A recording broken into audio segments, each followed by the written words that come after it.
उत्पत्ति अध्याय 16। हाजिरा और उसका पुत्र इश्माएल। अब्राहम की पत्नी सारे के कोई संतान न थी। उसके हाजिरा नाम की एक मिस्री दासी थी। सारे ने अब्राहम से कहा, देख, यहोवा ने तो मेरी कोख बंद कर रखी है, इसलिए मैं तुझसे विनती करती हूँ कि तू मेरी दासी के पास जा। संभव है कि मेरा घर उसके द्वारा बस जाए। सारे की यह बात अब्राहम ने मान ली। इसलिए जब अब्राहम को कनान देश में रहते 10 वर्ष बीत चुके, तब उसकी स्त्री सारे ने अपनी मिस्री दासी हाजिरा को लेकर अपने पति को अब्राहम को दिया कि वह उसकी पत्नी हो। वह हाजिरा के पास गया और वह गर्भवती हुई। जब उसने जाना कि वह गर्भवती है, तब वह अपनी स्वामिनी को तुच्छ दृष्टि से देखने लगी। तब सारे ने अब्राहम से कहा, जो मुझ पर उपद्रव हुआ वह तेरे ही सिर पर हो। मैंने तो अपनी दासी को तेरी पत्नी कर दिया, पर अब उसने जाना कि वह गर्भवती है, तब वह मुझे तुच्छ समझने लगी। इसलिए यहोवा मेरे और तेरे बीच में न्याय करे। अब्राहम ने सारे से कहा, देख, तेरी दासी तेरे वश में है, जैसा तुझे भला लगे वैसा ही उसके साथ कर। तब सारे उसको दुख देने लगी और वह उसके सामने से भाग गई। तब यहोवा के दूत ने उसको जंगल में शूर के मार्ग पर जल के एक सोते के पास लाकर कहा, हे सारे की दासी हाजिरा, तू कहाँ से आती है और कहाँ को जाती है? उसने कहा, मैं अपनी स्वामिनी सारे के सामने से भाग आई। यहोवा के दूत ने उससे कहा, अपनी स्वामिनी के पास लौट जा और उसके वश में रह। और यहोवा के दूत ने उससे यह भी कहा, मैं तेरे वंश को बहुत बढ़ाऊंगा, यहाँ तक कि बहुतायत के कारण उसकी गणना न हो सकेगी। और यहोवा के दूत ने उससे कहा, देख, तू गर्भवती है और पुत्र जनेगी। तू उसका नाम इश्माएल रखना, क्योंकि यहोवा ने तेरे दुख का हाल सुन लिया है। और वह मनुष्य बनेले गधे के समान होगा। उसका हाथ सबके विरुद्ध उठेगा और सबके हाथ उसके विरुद्ध उठेंगे, और वह अपने सब भाई बंधुओं के मध्य में बसा रहेगा। तब उसने यहोवा का नाम जिससे वह बातें की थी इस्राएलियों रखकर कहा, क्या मैं यहाँ भी उसको जो जाते हुए देखने पाई और देखने के बाद भी जीवित रही। इस कारण उस कुएं का नाम लहरोई कुआं पड़ा। वह तो कादेश और बेरेद के बीच में है। हाजिरा को अब्राहम के द्वारा एक पुत्र उत्पन्न हुआ, और अब्राहम ने अपने पुत्र का नाम जिसे हाजिरा ने जन्म दिया था इश्माएल रखा। जब हाजिरा ने अब्राहम के द्वारा इश्माएल को जन्म दिया, उस समय अब्राहम 86 वर्ष का था। उत्पत्ति अध्याय 17।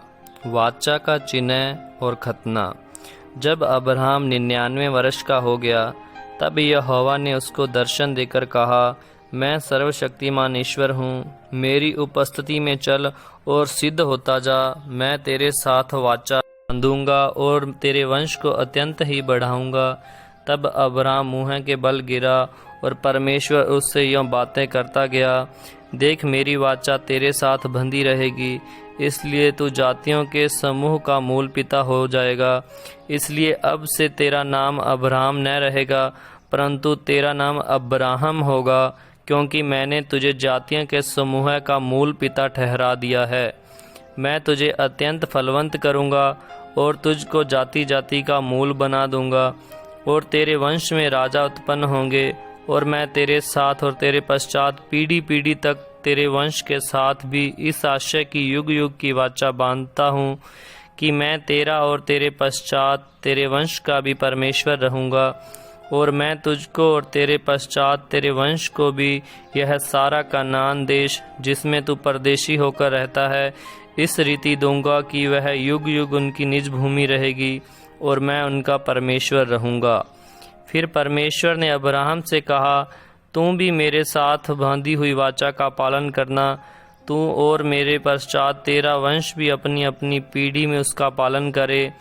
मेरे साथ बांधी हुई वाचा जिसका पालन तुझे और तेरे पश्चात तेरे वंश को करना पड़ेगा, वह यह है, तुम में से एक एक पुरुष का खतना हो। तुम अपनी अपनी खलड़ी का खतना करा लेना। जो वाचा मेरे और तुम्हारे बीच में है, उसका यही चिन्ह होगा। पीढ़ी पीढ़ी में केवल तेरे वंश ही के लोग नहीं, पर जो तेरे घर में उत्पन्न हुआ हो अथवा परदेशियों से रुपया देकर मोल लिया गया हो, ऐसे सब पुरुष भी जब 8 दिन के हो जाएं, तब उनका खतना किया जाए। जो तेरे घर में उत्पन्न हो अथवा तेरे रूप से मोल लिया जाए, उसका खतना अवश्य ही किया जाए। इस प्रकार मेरी वाचा, जिसका चिन्ह तुम्हारी देह में होगा, वह युग युग रहेगी। जो पुरुष खतना रहित रहे, अर्थात जिसकी खलड़ी का खतना न हो, वह प्राणों अपने लोगों में से नष्ट किया जाए, क्योंकि उसने मेरे साथ बांधी हुई वाचा तोड़ दिया। फिर परमेश्वर ने अब्राहम से कहा, तेरी जो पत्नी सारे है, उसको तू अब सारे न कहना, उसका नाम सारा होगा। मैं उसको आशीष दूंगा और तुझको उसके द्वारा एक पुत्र दूंगा, और मैं उसको ऐसी आशीष दूंगा कि वह जाति जाति की मूल माता हो जाएगी, और उसके वंश में राज्य राज्य के राजा उत्पन्न होंगे। तब अब्राहम मुँह के बल गिर पड़ा और हंसा, और मन ही मन में कहने लगा, क्या 100 वर्ष के पुरुष के भी संतान होगी, और क्या सारा जो 90 वर्ष की है पुत्र जनेगी। और अब्राहम ने परमेश्वर से कहा, इश्माएल तेरी दृष्टि में बना रहे, यही बहुत है। तब परमेश्वर ने कहा, निश्चय तेरी पत्नी सारा के तुझसे एक पुत्र उत्पन्न होगा, और तू उसका नाम इसहाक रखना, और मैं उसके साथ ऐसी वाचा बांधूंगा जो उसके पश्चात उसके वंश के लिए युग युग की वाचा होगी। इश्माएल के विषय में भी मैंने तेरी सुनी है, मैं उसको भी आशीष दूंगा और उसे फलवंत करूंगा और अत्यंत ही बढ़ा दूंगा। उससे 12 प्रधान उत्पन्न होंगे, और मैं उससे एक बड़ी जाति बनाऊंगा। परंतु मैं अपनी वाचा इसहाक ही के साथ बांधूंगा, जो सारा से अगले वर्ष के इसी नियुक्त समय में उत्पन्न होगा। तब परमेश्वर ने अब्राहम से बातें करनी बंद की और उसके पास से ऊपर चढ़ गया। तब अब्राहम ने अपने पुत्र इश्माएल को लिया, और उसके घर में जितने उत्पन्न हुए थे और जितने उसके रुपये से मोल लिए गए थे, अर्थात उसके घर में जितने पुरुष थे, उन सबों को लेके उसी दिन परमेश्वर के वचन के अनुसार उनकी खलड़ी का खतना किया। जब अब्राहम की खलड़ी का खतना हुआ, तब वह 99 वर्ष का था, और जब उसके पुत्र इश्माएल की खलड़ी का खतना हुआ, तब वह 13 वर्ष का था। अब्राहम और उसके पुत्र इश्माएल दोनों का खतना एक ही दिन हुआ, और उसके घर में जितने पुरुष थे जो घर में उत्पन्न हुए तथा जो परदेशियों के हाथ से मोल लिए गए थे, सबका खतना उसके साथ ही हुआ। उत्पत्ति अध्याय 18। इसहाक के जन्म की प्रतिज्ञा। अब्राहम ममरे के बांज वृक्षों के बीच कड़ी धूप के समय तंबू के द्वार पर बैठा हुआ था। तब यहोवा ने उसे दर्शन दिया। उसने आंख उठाकर दृष्टि की तो क्या देखा कि 3 पुरुष उसके सामने खड़े हैं। जब उसने उन्हें देखा, तब वह उनसे भेंट करने के लिए तंबू के द्वार से दौड़ा और भूमि पर गिरकर दंडवत की और कहने लगा, हे प्रभु, यदि मुझ पर तेरी अनुग्रह की दृष्टि है, तो मैं विनती करता हूँ कि अपने दास के पास से चले न जाना। मैं थोड़ा सा जल लाता हूँ, और आप अपने पांव धोकर इस वृक्ष के नीचे विश्राम करें। फिर मैं एक टुकड़ा रोटी ले आऊँ, और जिससे आप अपने अपने जीव को तृप्त करें, तब उसके पश्चात आगे बढ़ें, क्योंकि आप अपने दास के पास इसीलिए पधारे हैं। उन्होंने कहा, जैसा तू कहता है वैसा ही कर। तब अब्राहम तुरंत तंबू में सारा के पास गया और कहा, 3 सया मैदा जल्दी से गूंद और फुलके बना। फिर अब्राहम गाय बैल के झुंड में दौड़ा और एक कोमल और अच्छा बछड़ा लेकर अपने सेवक को दिया, और उसने जल्दी से उसे पकाया। तब उसने दूध और दही और बछड़े का मांस जो उसने पकवाया था लेकर उनके आगे परोस दिया, और आप वृक्ष के तले पास खड़ा रहा और वे खाने लगे। उन्होंने उससे पूछा, तेरी पत्नी सारा कहाँ है? उसने कहा, वह तो तंबू में है। उसने कहा, मैं वसंत ऋतु में निश्चय तेरे पास फिर आऊँगा, और तेरी पत्नी सारा के एक पुत्र उत्पन्न होगा। सारा तंबू के द्वार पर जो अब्राहम के पीछे था सुन रही थी। अब्राहम और सारा दोनों बहुत बूढ़े थे, और सारा का मासिक धर्म बंद हो गया था। इसलिए सारा मन में हंसकर कहने लगी, मैं तो बूढ़ी हूँ और मेरा पतिज भी बूढ़ा है, तो क्या मुझे यह सुख होगा? तब यहोवा ने अब्राहम से कहा, सारा यह कहकर क्यों हंसी कि क्या मेरे जो इतनी बूढ़ी हो गई हूँ सचमुच एक पुत्र उत्पन्न होगा? क्या यहोवा के लिए कोई काम कठिन है? नियत समय में अर्थात वसंत ऋतु में मैं तेरे पास फिर आऊँगा और सारा के पुत्र उत्पन्न होगा। तब सारा के डर के मारे यह कहकर मुकर गई, मैं नहीं हंसी। उसने कहा, नहीं, तू तो हंसी थी। सदोम आदि नगरों के विनाश का वर्णन। फिर वे पुरुष वहां से चले और सदोम की ओर दृष्टि की, और अब्राहम उन्हें विदा करने के लिए उनके संग संग चला। तब यहोवा ने कहा, यह जो मैं करता हूँ उसे क्या अब्राहम से छिपा रखूँ? अब्राहम से तो निश्चय एक बड़ी और सामर्थी जाति उपजेगी, और पृथ्वी की सारी जातियां उसके द्वारा आशीष पाएंगी, क्योंकि मैं जानता हूं कि वह अपने पुत्रों और परिवार को जो उसके पीछे रह जाएंगे आज्ञा देगा कि वे यहोवा के मार्ग में अटल बने रहें और धर्म और न्याय करते रहें, ताकि जो कुछ यहोवा ने अब्राहम के विषय में कहा उसे पूरा करे। फिर यहोवा ने कहा, सदोम और अमोरा की चिल्लाहट बढ़ गई है और उनका पाप बहुत भारी हो गया है, इसलिए मैं उतरकर देखूंगा कि उसके जैसी चिल्लाहट मेरे कान तक पहुंची है। उन्होंने ठीक वैसा ही काम किया है कि नहीं, और न किया हो तो मैं उसे जान लूँगा। तब वे पुरुष वहाँ से मुड़ के सदोम की ओर लगे, पर अब्राहम यहोवा के आगे खड़ा रह गया। तब अब्राहम उसके समीप जाकर कहने लगा, क्या तू सचमुच दुष्ट के संग धर्मी का भी नाश करेगा? कदाचित उस नगर में 50 धर्मी हो, तो क्या तू सचमुच उस स्थान को नष्ट करेगा और उन 50 धर्मियों के कारण जो उसमें हो न छोड़ेगा? इस प्रकार का काम करना तुझसे दूर रहे कि दुष्ट के संग धर्मी को भी मार डाले और धर्मी और दुष्ट दोनों की एक ही दशा हो। यह तुझसे दूर रहे। क्या सारी पृथ्वी का न्याय न करे? यहोवा ने कहा, यदि मुझे सदोम में 50 धर्मी मिले तो उनके कारण उस सारे स्थान को छोड़ूंगा। फिर अब्राहम ने कहा, हे प्रभु सुन, मैं तो मिट्टी और राख हूँ, तो भी मैंने इतनी ढिठाई की है कि तुझसे बात करूँ। कदाचित उन 50 धर्मियों में 5 घट जाएं, तो क्या तू 5 ही के घटने के कारण उस सारे नगर का नाश करेगा?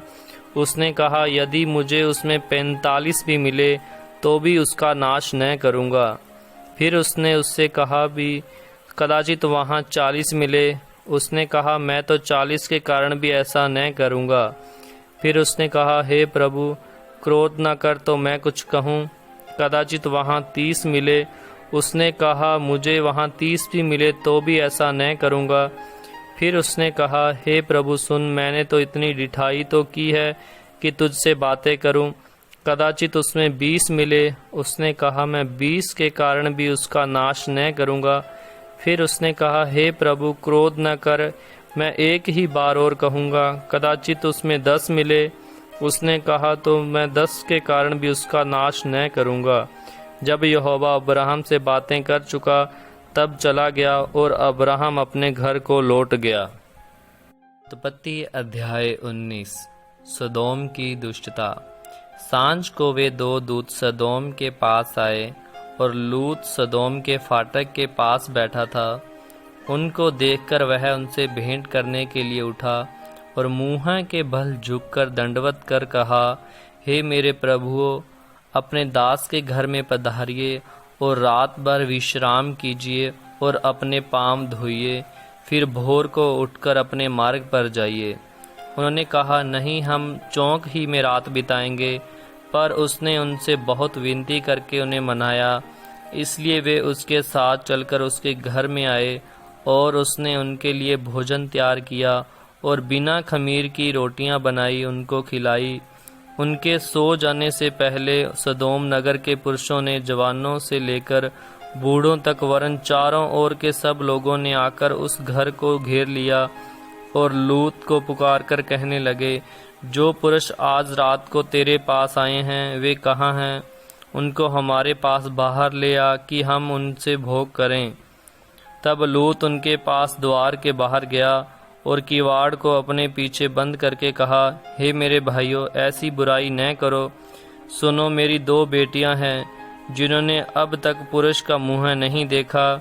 इच्छा हो तो मैं उन्हें तुम्हारे पास बाहर ले आऊं और तुमको जैसा अच्छा लगे वैसा व्यवहार उनसे करो, पर उन पुरुषों से कुछ न करो, क्योंकि ये मेरी छत तले आए हैं। उन्होंने कहा, हट जा।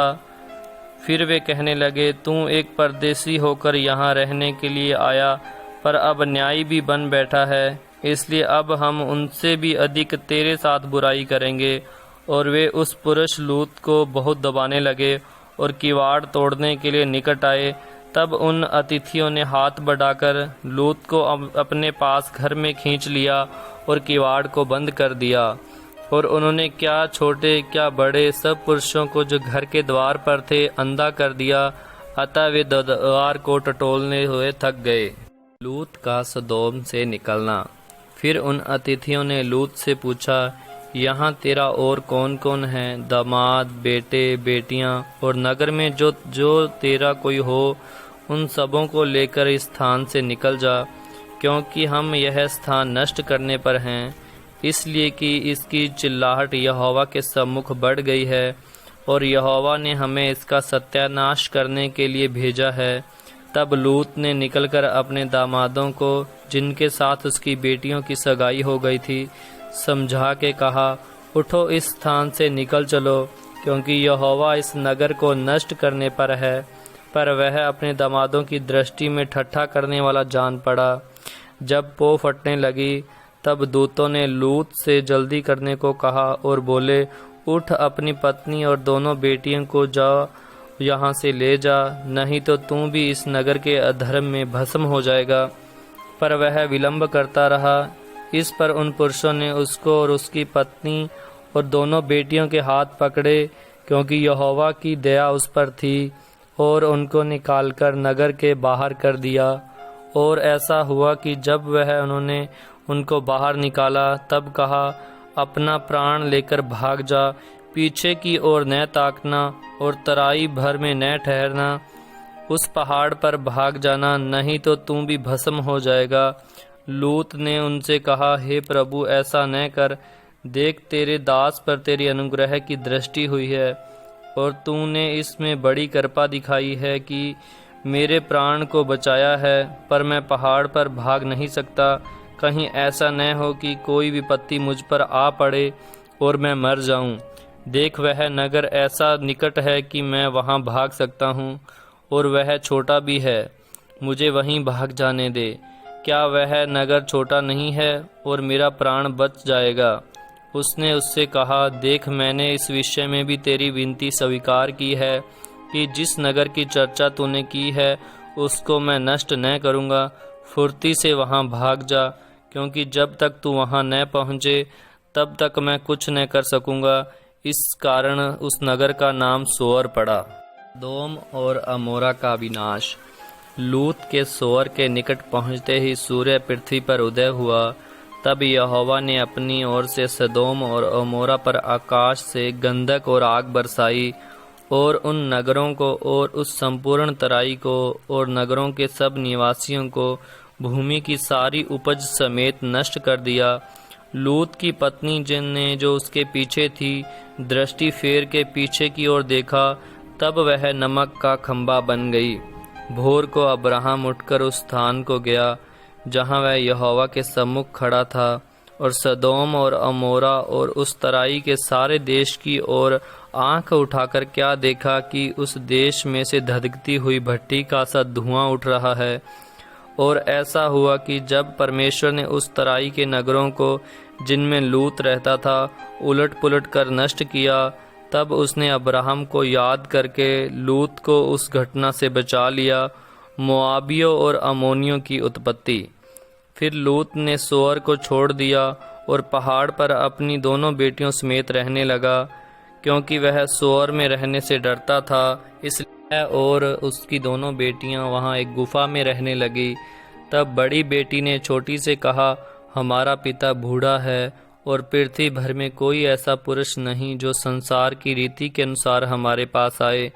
इसलिए आ हम अपने पिता को दाखमधु पिला के उसके साथ सोएं, जिससे कि हम अपने पिता के वंश को बचाए रखें। अतः उन्होंने उसी दिन रात के समय अपने पिता को दाखमधु पिलाया। तब बड़ी बेटी जाकर अपने पिता के पास लेट गई, पर उसने न जाना कि वह कब लेटी और कब उठ गई। और ऐसा हुआ कि दूसरे दिन बड़ी बेटी ने छोटी से कहा, देख कल रात को मैं अपने पिता के साथ सोई, इसलिए आज भी रात को हम उसको दाखमधु पिलाएंगे। तब तू जाकर उसके साथ सोना कि हम अपने पिता के द्वारा वंश उत्पन्न करें। अतः उन्होंने उस दिन भी रात के समय अपने पिता को दाखमधु पिलाया और छोटी बेटी जाकर उसके साथ लेट गई, पर उसको उसके भी सोने और उठने के समय का ज्ञान न था। इस प्रकार से लूत की दोनों बेटियां अपने पिता से गर्भवती हुई। बड़ी एक पुत्र जनी और उसका नाम मोआब पड़ा रखा। वह मोआब नामक जाति का जो आज तक है मूल पिता हुआ। और छोटी बेटी भी एक पुत्र जनी और उसका नाम बेनमी रखा। वह अमोन वंशियों का जो आज तक है मूल पिता हुआ। अध्याय 20। अब्राहम और अबीमेलेक। फिर अब्राहम वहाँ से निकलकर दक्षिण देश में आकर कादेश और शूर के बीच में ठहरा और गरार में रहने लगा। और अब्राहम ने अपनी पत्नी सारा के विषय में कहा, वह मेरी बहन है। इसलिए गरार के राजा अबीमेलेक ने दूत भेजकर सारा को बुलवा लिया। रात को परमेश्वर ने स्वप्न में अबीमेलेक के पास आकर कहा, सुन, जिस स्त्री को तूने रख लिया है उसके कारण तू मर जाएगा, क्योंकि वह सुहागिन है। परंतु अबीमेलेक उसके पास न गया था। इसलिए उसने कहा, हे प्रभु, क्या तू निर्दोष जाति को भी घात करेगा? क्या उसी ने समय मुझसे नहीं कहा, वह मेरी बहन है? और उस स्त्री ने भी आप कहा, वह मेरा भाई है। मैंने तो अपने मन की खराई और अपने व्यवहार की सच्चाई से यह काम किया। परमेश्वर ने उससे स्वप्न में कहा, हाँ, मैं भी जानता हूँ कि अपने मन की खराई से तूने यह काम किया, और मैंने तुझे रोक भी रखा कि तू मेरे विरुद्ध पाप न करे। इसी कारण मैंने तुझको उसे छूने नहीं दिया। इसलिए अब उस पुरुष की पत्नी को उसे लौटा दे, क्योंकि वह नबी है और तेरे लिए प्रार्थना करेगा और तू जीता रहेगा। पर यदि तू उसको न लौटाए तो जान रख कि तू और तेरे जितने लोग हैं सब निश्चय मर जाएंगे। सवेरे अबीमेलेक ने तड़के उठकर अपने सब कर्मचारियों को बुलवाकर ये सब बातें सुनाई, और वे लोग बहुत डर गए। तब अबीमेलेक ने अब्राहम को बुलाकर कहा, तूने हमारे साथ यह क्या किया है? मैंने तेरा क्या बिगाड़ा था कि तूने मेरे और मेरे राज्य के ऊपर ऐसा बड़ा पाप डाल दिया है? तूने मेरे साथ यह काम किया है जो उचित न था। फिर अबीमेलेक ने अब्राहम से पूछा, तूने क्या समझकर ऐसा काम किया? अब्राहम ने कहा, मैंने यह सोचा था कि इस स्थान में परमेश्वर का कुछ भी भय न होगा, इसलिए ये लोग मेरी पत्नी के कारण मुझे घात करेंगे। इसके अतिरिक्त सचमुच वह मेरी बहन है। वह मेरे पिता की बेटी तो है, पर मेरी माता की बेटी नहीं। फिर वह मेरी पत्नी हो गई। और ऐसा हुआ कि जब परमेश्वर ने मुझे अपने पिता का घर छोड़कर निकलने की आज्ञा दी, तब मैंने उससे कहा, इतनी कृपा तुझे मुझ पर करनी होगी कि दोनों जहाँ जहाँ जाएं, वहाँ वहाँ तू मेरे विषय में कहना कि यह मेरा भाई है। तब अबीमेलेक ने भेड़ बकरी, गाय बैल और दास दासियां लेकर अब्राहम को दी, और उसकी पत्नी सारा को भी उसे लौटा दिया। और अबीमेलेक ने कहा, देख, मेरा देश तेरे सामने है, जहाँ तुझे भाई वहाँ रह। सारा से उसने कहा, देख, मैंने तेरे भाई को रुपये 1000 टुकड़े दिए हैं। देख, तेरे सारे संगियों के सामने वहीं तेरी आंखों का पर्दा बनेगा, और सबों के सामने तू ठीक होगी। तब अब्राहम ने यहोवा से प्रार्थना की, और यहोवा ने अबीमेलेक और उसकी पत्नी और दासियों को चंगा किया, और वे जनने लगी, क्योंकि यहोवा ने अब्राहम की पत्नी सारा के कारण अबीमेलेक के घर की सब स्त्रियों की कोखों को पूरी रीति से बंद कर दिया था।